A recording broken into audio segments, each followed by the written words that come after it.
Students आज हम बात करेंगे कि एक इंसान फिजिक्स तक सफर किस तरह से तय करता है। यानी अगर आप एक इंसान की फितरत की बात करते हैं तो इनिशियली उसके क्वेश्चंस बड़े स्मॉल थे। यानी कि आप यूं समझे कि व्हाट इज फायर, यानी जो आग है ये क्या चीज है, इसकी कंपोजिशन क्या है, ये आग बर्न क्यों करती है, क्यों जलाती है। इसी तरह माउंटेन्स जो है, ये इतने इतने बड़े पहाड़, इतनी ज्यादा जो मिट्टी जो कि इंसान के लिए सिंपल एक मिट्टी थी, ये कहाँ से आई, ये किसने इनको इकट्ठा किया। ठीक है, इसी तरह द क्वेश्चन वाज अबाउट के ये डे एंड नाइट की जो कन्वर्जन है, ठीक है, डे एंड नाइट जो है वो किस तरह से है।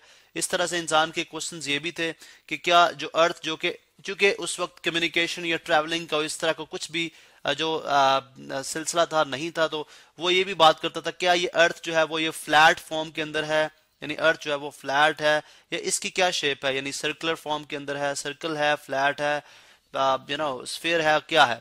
इसी तरह से उसके ये भी क्वेश्चन थे कि जो सूरज का गुरूब होना, उसका तुलू होना, इसी तरह अबाउट मून के चांद क्या है। तो बहुत सारे क्वेश्चंस ऐसे थे, व्हाट इज वाटर।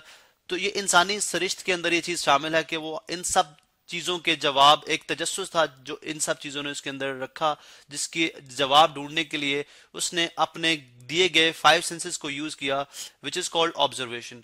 अब जो ऑब्जर्वेशन से उसने इन सब चीजों को जब ऑब्जर्व किया तो उसने इनके ऊपर कुछ कंक्लूजन दिया, मतलब खुद से कुछ उसने कोई हाइपोथेसिस जनरेट किया कि ये फायर जो है वो इसलिए बर्न करती है कि इसके अंदर कुछ ऐसा मटेरियल है जो कि बाकी एलिमेंट्स के अंदर नहीं है, बाकी चीजों के अंदर नहीं है, तो वो बर्न नहीं कर सकती।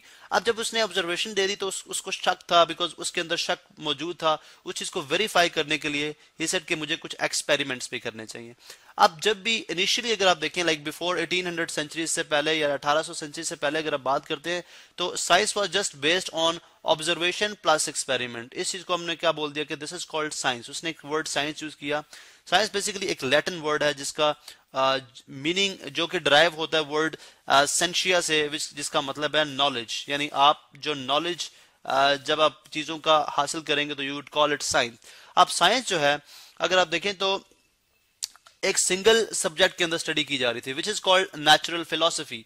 यानी नेचुरल फिलोसफी को आप कह सकते हैं कि कुदरती तौर पे जो चीजें पाई जा रही हैं उनकी लॉजिकल यानी उन रीजन के साथ उनकी वजह को तलाश करना, ठीक है, वो आपकी कहलाएगी नेचुरल फिलोसफी।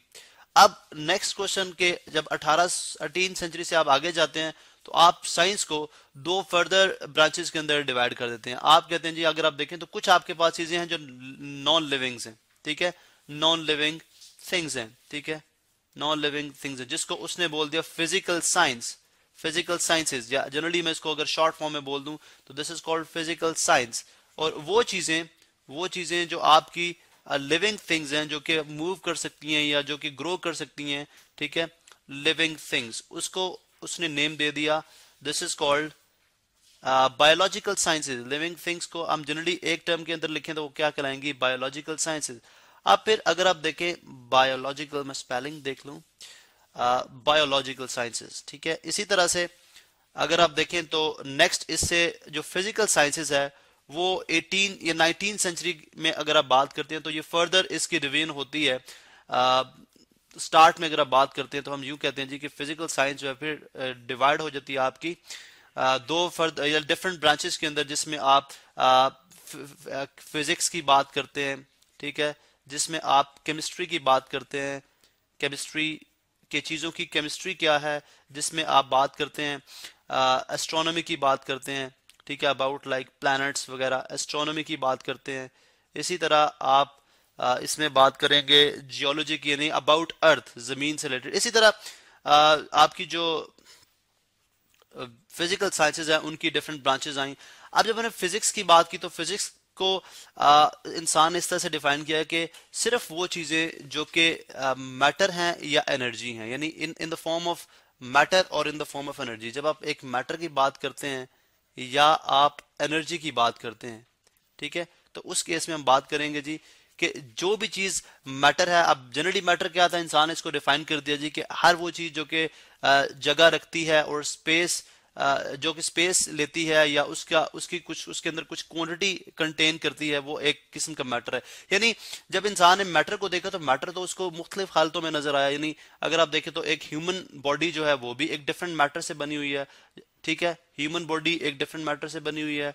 इसी तरह से आपने देखा जी कि जो जितने भी आपके आई मीन टू से कि जो non living things, human body का जस्ट एक लिविंग थिंग है, लेकिन हम इसकी कंपोजिशन की जब आप बात करते हैं तो ये एक मैटर है, ठीक है, बिकॉज ये जगह भी घेर है और इसका कुछ इसके अंदर कुछ क्वांटिटी भी है। इसी तरह मैटर की जब आप बात करते हैं तो आप कहते हैं जी कि जमीन जो है, अर्थ जो है, इसके अंदर अगर आप देखें तो बहुत सारे मैटर्स हैं। उसने आयरन को देखा, आयरन भी एक डिफरेंट मैटर है, ठीक है।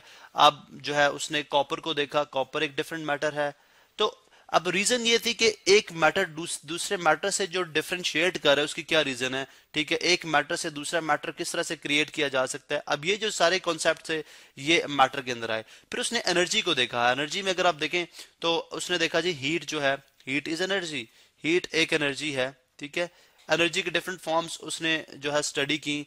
आप अगर आप देखते हैं तो लाइट जो है, उसने लाइट को देखा, लाइट भी एक एनर्जी है, ठीक है।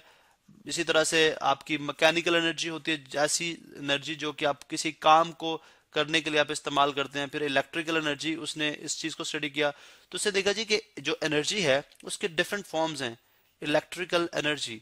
उसके बाद एक इंसान जो है ये तो इंडिविजुअली हम देख लें कि what is matter and what is energy. फिर इनकी इंटर कन्वर्जन पे भी देखा, उसने देखा कि मैटर और एनर्जी का क्या रिलेशन है, क्योंकि आज ये बात प्रूफ होती है बिग बैंग थ्योरी के मुताबिक कि इनिशियली जो मैटर और एनर्जी था वो लाइक उनको सेपरेट करना, उनको इंडिविजुअल लेवल पे स्टडी करना वाज डिफिकल्ट। वो बिल्कुल एक इकट्ठे थे, लेकिन बिग बैंग होता है यानी एक धमाका होता है यूनिवर्स के अंदर, तो आपका मैटर जो है वो अलग हो जाता है, एनर्जी जो है वो अलग हो जाती है, ठीक है। और उस वक्त उसके बाद आपका स्पेस क्रिएट हो जाता है, यानी आपका टाइम स्टार्ट होता है, उसके बाद फिर आपका स्पेस क्रिएट होता है। बिकॉज जब मैटर बिखर जाता है पूरी उस स्पेस के अंदर तो आप यूं बात करते हैं जी कि मैटर एंड एनर्जी जो है वो डिफरेंट हो गए, अलग हो गए, ठीक है।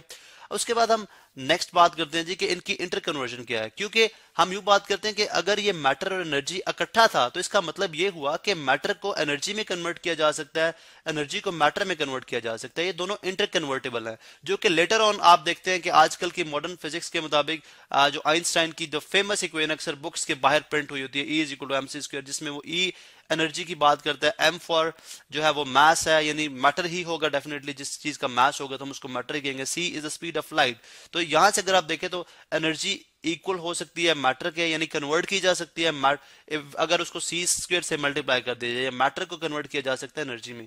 तो अब ये जो इंटर कन्वर्जन का थ्रू आउट प्रोसेस है, यानी अगर हम जस्ट एक एग्जांपल लेते हैं, इन केस फॉर एग्जांपल अगर आप जो इलेक्ट्रिसिटी प्रोड्यूस कर रहे हैं, ठीक है, इलेक्ट्रिसिटी आप जो प्रोड्यूस करते हैं, लेट्स सपोज अगर आप एक डैम की बात करते हैं, ठीक है, तो उसके अंदर आप देखें वाटर आपने जो है एक सर्टेन हाइट तक आपने वाटर है, जिसके नीचे आपने यहाँ पे दरवाजे लेट्स सपोज रखें, जस्ट एक बेसिक सी इंफॉर्मेशन। अब वाटर जो है वो बेसिकली क्या है, एक मैटर है, बिकॉज वाटर के की क्वांटिटी भी है और वो स्पेस भी ऑक्यूपाई कर रहा है। आप यहाँ पे बहुत बड़े टर्बाइंस यानी मैग्नेट्स लगा देते हैं। अब क्या होता है अगर आप देखें तो वाटर जब यहां से बहुत प्रेशर से निकलता है तो मैग्नेट्स को क्या करता है, मूव करता है। अब मैग्नेट्स को जब वो मूव करता है तो उसके अंदर उन्होंने इस तरह से सिस्टम बनाया कि वायर्स प्लेस हैं जिनके अंदर से इलेक्ट्रिकल एनर्जी प्रोड्यूस होती है। अब अगर आप देखें तो मैटर को आप यहाँ पे यूटिलाइज कर रहे हैं, उसके अंदर जो मैटर के अंदर जो एनर्जी मौजूद है उसको यूटिलाइज करके आप उससे इलेक्ट्रिकल एनर्जी बना रहे हैं। अब देखें ये बेसिकली क्या है, सारी फिजिक्स है, इलेक्ट्रिकल एनर्जी, ये सारी क्या है, फिजिक्स है। उसके बाद आप देखते हैं इलेक्ट्रिकल एनर्जी से हम मुख्तलिफ चीजें जो है वो मुख्तलिफ जो है वर्क लेते हैं। फॉर एग्जांपल आपने बल्ब ऑन कर दिया, अब अगर आप देखें बल्ब अगेन मैटर है, तो बल्ब से उस इलेक्ट्रिकल एनर्जी को यूटिलाइज करते हुए आपने जो है वो लाइट भी गेन कर ली। अगर आप बल्ब को थोड़ी देर बाद हीट अप करते हैं, आप हाथ लगाते हैं, तो आप देखते हैं कि वो गर्म हो चुका होता है, यानी वही इलेक्ट्रिकल एनर्जी आप फिर light energy plus heat energy में कन्वर्ट कर रहे होते हैं। तो ये सारी इंटर कन्वर्जन है मैटर की एनर्जी में या एनर्जी की मैटर में या एनर्जी की फिर डिफरेंट फॉर्म्स के अंदर जो इंटर कन्वर्जन है, ये सब जो है वो फिजिक्स के अंदर हम स्टडी करते हैं। तो जनरली हम फिजिक्स को डिफाइन करते हैं जी कि ऐसी ब्रांच जिसके अंदर आप मैटर और एनर्जी और उनके इंटर कन्वर्जन के बारे में स्टडी करते हैं वो कहलाती है फिजिक्स।